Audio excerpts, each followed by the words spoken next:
Hello, आई शाहनवाज। और आज हम कंटिन्यू कर रहे हैं chapter motion in a plane. और इस पार्ट 19 लेक्चर में हम डिस्कस करने वाले हैं projectile and projectile fired parallel to the horizontal. Yes, ये दो इंपॉर्टेंट टॉपिक हैं और मैं ये कहूँगा कि ये एक्चुअल में एक ही टॉपिक है। हम प्रोजेक्टाइल के बारे में बात करेंगे कि एक्चुअल में ये प्रोजेक्टाइल होता क्या है, प्रोजेक्टाइल मोशन किस तरह का होता है, उसकी डेरिवेशन क्या होंगे, उसकी इक्वेशन क्या होगी। और फिर उस प्रोजेक्टाइल के बारे में दो इंपॉर्टेंट कैटेगरी पढ़ेंगे हम, projectile fired parallel to the horizontal and then projectile fired with an angle with respect to the horizontal. तो यहाँ पर ये जो दो इंपॉर्टेंट कैटेगरीज हैं ये कवर होगी एक्चुअल में टोटल 3 लेक्चर में। तो ये जो पार्ट 19 लेक्चर हम देख रहे हैं, इसके बाद पार्ट 20 लेक्चर आएगा, then part 21।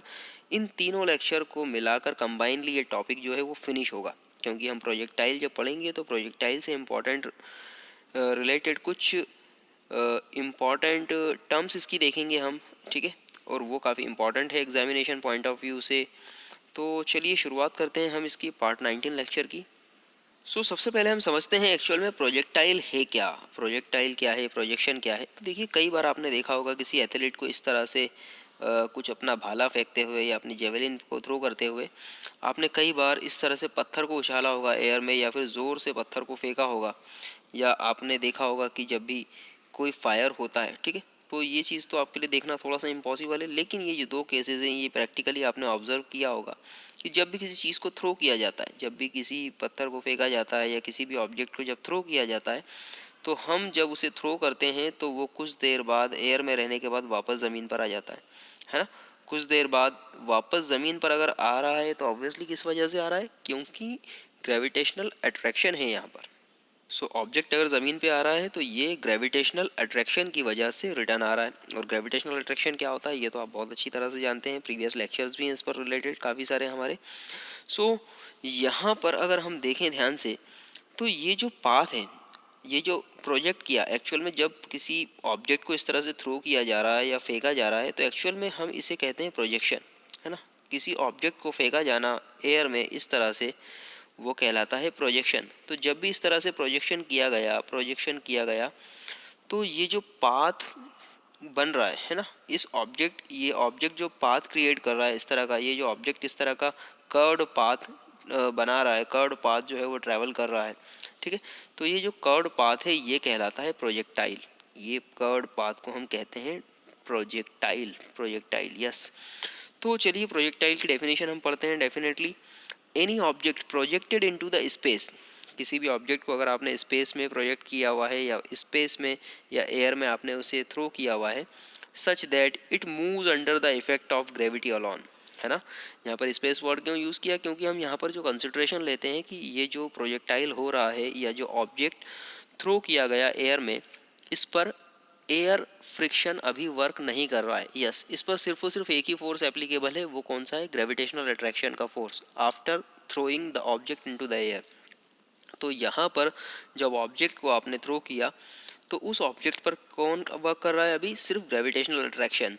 So any object projected into the space और air such that it moves under the effect of gravity alone is called the projectile, ठीक है। और the path followed by the projectile is called its trajectory. Yes, तो ये जो path create होगा projectile का, ये जो पाथ होगा, प्रोजेक्टाइल का ये जो पाथ होगा, इसे हम ट्रेजेक्ट्री भी कहेंगे। इसे क्या कहेंगे, ट्रेजेक्ट्री। यस। सो इसके एग्जांपल्स क्या हो सकते हैं, देखिए एग्जांपल्स तो आपके सामने ही हैं सारे। अगर आप बात करें तो अब bullet fired from the gun, अगर कोई बुलेट फायर हो रही है गन से, ठीक है, तो इसका जो पाथ होगा वो भी एक्चुअल में क्या होगा, प्रोजेक्टाइल ही होगा, ठीक है। मतलब नॉर्मली अगर ये बुलेट के हम पाथ को देखें तो ये बुलेट भी जो है एक पर्टिकुलर डिस्टेंस ट्रैवल करने के बाद वापस ज़मीन पर आ जाएगी, अगर आपने किसी को मारा नहीं है तो, ठीक है।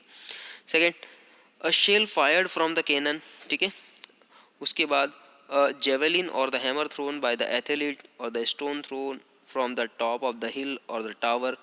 तो ये सारे एग्जाम्पल जो हैं वो प्रोजेक्टाइल मोशन के हैं, या फिर प्रोजेक्टाइल के हैं, या फिर ट्रेजेक्ट्री जो पाथ क्रिएट हो रहा है उसके हैं, ठीक है। अगर ये कैनन से आपने किसी शेल को फेंका हुआ है तो ऑब्वियसली इस तरह से उसका पाथ होगा, किसी पत्थर को फेंका हुआ है तो ऑब्वियसली उसका पाथ भी इस तरह से प्रोजेक्टाइल होगा। और ये अगर कोई एथलीट इस तरह का जेवलिन या भाला फेंक रहा है तो ऑब्वियसली ये जो पाथ होगा वो प्रोजेक्टाइल ही होगा या फिर ट्रेजेक्ट्री ही होगा, ठीक है। सो चलिए इसके बारे में एक छोटा सा डेरिवेशन है, हम इससे रिलेटेड कुछ इक्वेशन डेराइव करने वाले हैं, तो इसके लिए हम कुछ कंसिडरेशन लेते हैं। सो लेट अस कंसिडर कि कोई ऑब्जेक्ट है, ठीक है। पहला कंसिडरेशन हम जो ले रहे हैं वो है projectile fired parallel to the horizontal, ठीक है। सपोज इस तरह की कंडीशन है कि सपोज कोई ऑब्जेक्ट जो है वो यहाँ पर इस पोजीशन पर है और उसको इस तरह से फेंका जा रहा है कि जब आप उसे फेंक रहे हैं तो इसका जो एंगल है विद रिस्पेक्ट टू हॉरिजॉन्टल क्या है, वो जीरो है, मतलब पैरेलल है। ये जो थ्रो है ये इस तरह से जब आप उसको थ्रो कर रहे हैं, सपोज आपने इस तरह से बंदूक चलाई, तो ये जो बुलेट जो गन से निकल रही है, ये ऑब्वियसली ये जो इसका पाथ है अभी फ़िलहाल विथ रिस्पेक्ट टू हॉरिजॉन्टल क्या है, ज़ीरो है। इसका मतलब ये दोनों का पाथ क्या है, पैरेलल है। तो अभी हम उसी कंडीशन को ले रहे हैं यहाँ पर कि सपोज़ कोई ऑब्जेक्ट है, उस ऑब्जेक्ट से इस तरह से आपने थ्रो किया कि उस ऑब्जेक्ट वो जो ऑब्जेक्ट है उस ऑब्जेक्ट से निकलने वाला जो भी प्रोजेक्शन होगा ऑब्वियसली वो इस हॉरिजॉन्टल के रिस्पेक्ट में कैसा है, पैरेलल है। तो projectile fired parallel to the horizontal के केस में हम कंसिडर कर रहे हैं, लेट अस कंसिडर कि कोई ऑब्जेक्ट है जो हॉरिजॉन्टल से एक पर्टिकुलर हाइट पर है, ठीक है। हॉरिजॉन्टल से एक पर्टिकुलर हाइट पर है और इस हाइट पर यहाँ पर पॉइंट ओ पर जो है आपने प्रोजेक्शन शुरू करना है। तो यहाँ से आपने जैसे ही प्रोजेक्शन शुरू किया, ठीक है, या प्रोजेक्टाइल मोशन स्टार्ट किया, उस ऑब्जेक्ट को थ्रो किया, तो ऑब्वियसली हॉरिजॉन्टल डायरेक्शन में आपने उसे थ्रो किया। हॉरिजॉन्टल डायरेक्शन में जब आपने उसे थ्रो किया तो ऑब्वियसली उसकी डायरेक्शन इस तरह की होगी, लेकिन कुछ देर बाद due to the effect of gravity जो है वो कहाँ आ जाएगा, वो नीचे ज़मीन पर आ जाएगा। इसका मतलब क्या हुआ, इसका मतलब ये है कि वो जो ऑब्जेक्ट है वो एक्चुअल में दो डायरेक्शन में मोशन कर रहा है, एक तो हॉरिजॉन्टल डायरेक्शन में भी मोशन कर रहा है और दूसरा वर्टिकल डायरेक्शन में भी मोशन कर रहा है। क्योंकि जब भी वो ऑब्जेक्ट इस तरह से ट्रैवल करेगा तो आप देखेंगे विद रिस्पेक्ट टू हॉरिजॉन्टल, है ना, और विद रिस्पेक्ट टू वर्टिकल, दोनों ही प्लेन में जो है या दोनों ही एक्सिस के रिस्पेक्ट में इसकी पोजीशन कंटिन्यूसली चेंज हो रही है। तो यहाँ पर हम जो इसका जो कंसिडरेशन लेने वाले हैं वो दो अलग अलग डायरेक्शन में कंसिडर करेंगे, पहले हॉरिजॉन्टल डायरेक्शन में देन वर्टिकल डायरेक्शन में। तो let us consider a projectile is fired from the point O at a certain height above the ground with the velocity u parallel to the horizontal। ठीक है, एक object को आपने throw किया है इस पर्टिकुलर पॉइंट O से, जिसकी इनिशियल वेलोसिटी कितनी है, u, ठीक है, इनिशियल वेलोसिटी u है।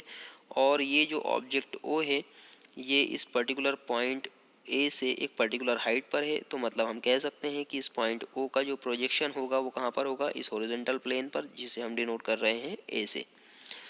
So let A be the point on the ground vertically below the point of projection. Clear? As the projectile moves, it covers distance along the horizontal due to the velocity of projection and along the vertical in downward direction due to the velocity it attains under the effect of gravity। ठीक है, तो जैसा मैंने अभी आपसे कहा कि जैसे ही आप यहाँ पर प्रोजेक्शन स्टार्ट होगा या फिर किसी ऑब्जेक्ट को थ्रो किया जाएगा तो ये ऑब्जेक्ट दो तरह से मोशन करेगा, पहला हॉरिजॉन्टल डायरेक्शन में और दूसरा वर्टिकल डायरेक्शन में। तो हॉरिजॉन्टल डायरेक्शन में इसका जो मोशन होगा वो ड्यू टू द प्रोजेक्शन होगा, मतलब आपने जो फोर्स लगाकर इसको फेंका है, इसको थ्रो किया है, तो यहाँ पर एक डायरेक्शन ये होगी हॉरिजॉन्टल डायरेक्शन, और इसकी वजह क्या होगी, जो आपने प्रोजेक्शन किया है फोर्स लगाकर, ठीक है। और दूसरा मोशन जो होगा वो वर्टिकल डायरेक्शन में डाउनवर्ड होगा, है ना, डाउनवर्ड होगा। तो ऑब्वियसली ये जो डाउनवर्ड मोशन हो रहा है इसका मतलब नीचे की तरफ जब ये धीरे धीरे आगे भी बढ़ता जा रहा है और नीचे भी आता जा रहा है, तो नीचे अगर आ रहा है तो ऑब्वियसली ये डाउनवर्ड डायरेक्शन में आ रहा है, और ये किस वजह से, ये ग्रेविटेशनल फोर्स की वजह से या फिर ग्रेविटेशनल अट्रैक्शन की वजह से। So suppose that at any time T the projectile reaches the point P, ठीक है। अब इस पॉइंट पी को हम कंसिडर करते हैं, सपोज कि इस पॉइंट पर जो है ऑब्जेक्ट पहुंचा है एक पर्टिकुलर टाइम पर, तो सपोज टाइम टी पर ऑब्जेक्ट ने with respect to horizontal axis, है ना, कितनी डिस्टेंस कवर की है, इतनी डिस्टेंस कवर की। अगर सपोज यहाँ से हम देखें तो सपोज यहाँ पर उसने एक्स डिस्टेंस कवर की और यहाँ पर वाई डिस्टेंस कवर की, ठीक है। तो इस पॉइंट पी पर जब हमने कंसिडरेशन लिया कि at the time T suppose ये जो ऑब्जेक्ट है वो कहाँ पहुँचा, with respect to X axis X position पर और with respect to Y axis Y position पर। और सपोज कि यहाँ पर जो वेलोसिटी है, जो इनिशियल वेलोसिटी हमने u कंसिडर की थी, यहाँ पर भी वेलोसिटी उसकी u ही है। मतलब यहाँ पर हमने कंसिडर किया हुआ है कि किसी तरह का एयर फ्रिक्शन नहीं है, वेलोसिटी चेंज नहीं हो रही है, जो कुछ भी हो रहा है बिल्कुल यूनिफॉर्म वेलोसिटी के साथ में चल रहा है, ठीक है। तो इस पॉइंट पी पर भी उसकी वेलोसिटी क्या होगी, u ही होगी, ठीक। सो चलिए आगे का, मैंने जैसे आपसे कहा था कि एक्चुअल में दो तरह के मोशन हो रहे हैं, दो डायरेक्शन में मोशन हो रहे हैं, एक्स एक्सिस में मतलब हॉरिजॉन्टल डायरेक्शन में, और वाई एक्सिस के अलॉन्ग मतलब वर्टिकल डायरेक्शन में। तो इंडिविजुअली इनके छोटे छोटे हम रिलेशन देखते हैं सबसे पहले। तो सबसे पहला पार्ट कवर करते हैं motion along the horizontal direction के अलोंग अगर जो मोशन हो रहा है, तो जैसा मैंने कहा, if we neglect the friction due to the air then velocity of the projectile along the horizontal will remain constant. ठीक है, अगर हमने ये कंसिडर किया हुआ है कि यहाँ पर किसी तरह का कोई एयर फ्रिक्शन नहीं है, तो ऑब्वियसली हॉरिजॉन्टल डायरेक्शन के अलोंग जो इसका मोशन है, इसकी वेलोसिटी है, वो क्या होगी, कांस्टेंट होगी। मतलब हॉरिजॉन्टल डायरेक्शन के अलोंग, मतलब एक्स एक्सिस के अलोंग इसकी वेलोसिटी क्या होगी, बिल्कुल कांस्टेंट, वही की वही। ठीक है, सो यहाँ पर हमने कंसिडरेशन ले लिया the initial velocity along the horizontal कितनी हो जाएगी, U X is equal to you.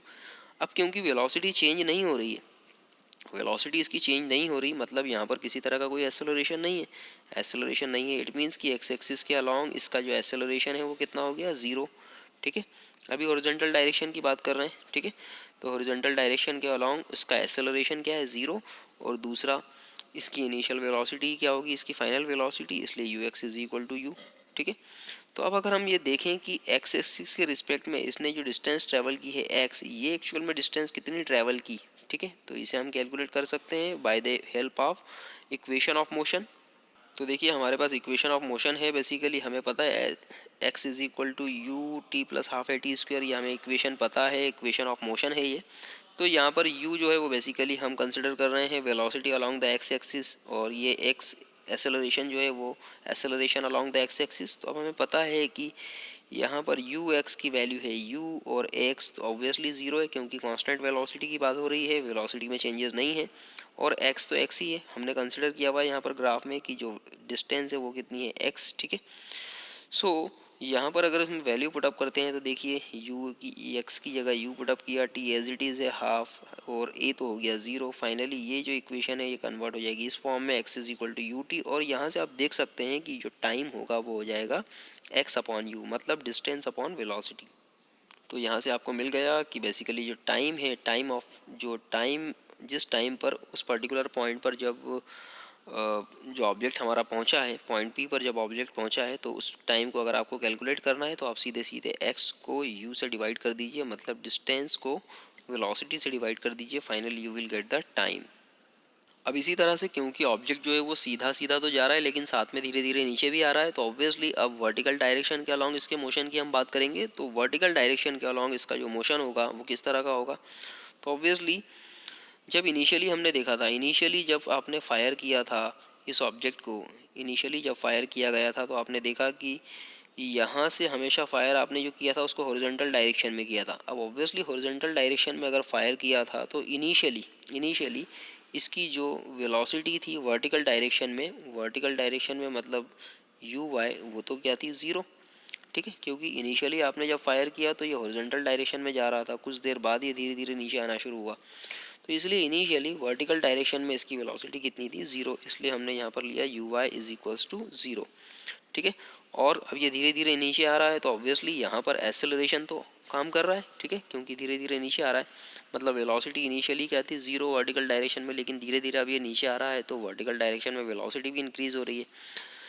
तो इसलिए यहाँ पर जो एक्सेलरेशन होगा वो कौन सा होगा, ऑब्वियसली ग्रेविटेशनल एक्सेलरेशन, क्योंकि जो ऑब्जेक्ट नीचे आ रहा है वो ग्रेविटेशनल एक्सेलरेशन की वजह से आ रहा है, तो इसलिए ए वाई की वैल्यू हो गई यहाँ पर जी। अब सिंपली अगर मुझे ये पता करना है कि एक पर्टिकुलर टाइम टी पर जो है ऑब्जेक्ट ने वर्टिकल डायरेक्शन में कितना ट्रैवल किया है, तो वर्टिकल डायरेक्शन में ऑब्वियसली मुझे इस वाई की वैल्यू अगर कैलकुलेट करनी है, वाई कितना ट्रैवल हुआ है, तो इस वाई को हम इजीली कैलकुलेट कर सकते हैं with the help of equation of motion. तो सेम इक्वेशन का हम यूज़ करेंगे। अब क्योंकि यहाँ पर वर्टिकल डायरेक्शन में देख रहे हैं इसलिए ये हो जाएगा y is equal to Y T plus half A Y T square. ठीक है, ये इक्वेशन ऑफ मोशन है।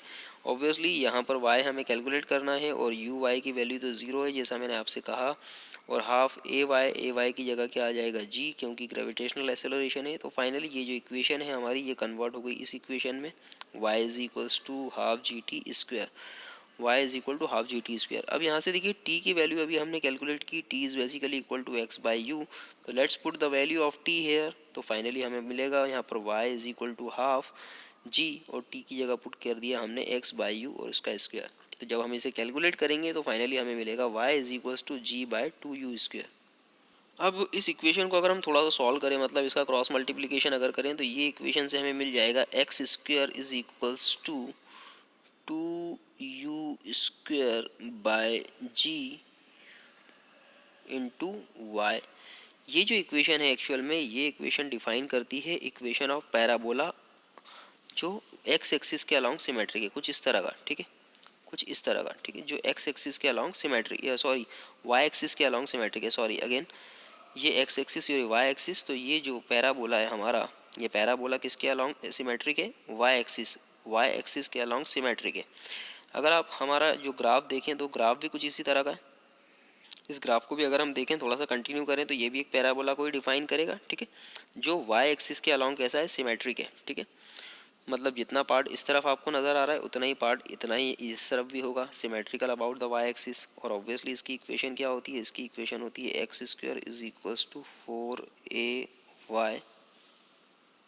सो इसलिए यहाँ पर ये जो इक्वेशन है ये एक्चुअल में एक पैराबोला की इक्वेशन को डिफाइन कर रही है। तो डेफिनेटली ये जो इक्वेशन अगर पैराबोला को डिफाइन कर रही है तो हम कह सकते हैं कि ये जो इक्वेशन है ऑब्वियसली ये प्रोजेक्टाइल पाथ को भी डिफाइन कर रही है, और ऑब्वियसली वो जो प्रोजेक्टाइल पाथ होगा वो क्या होगा, एक पैराबोलिक पाथ होगा, एक पैराबोला के शेप का होगा।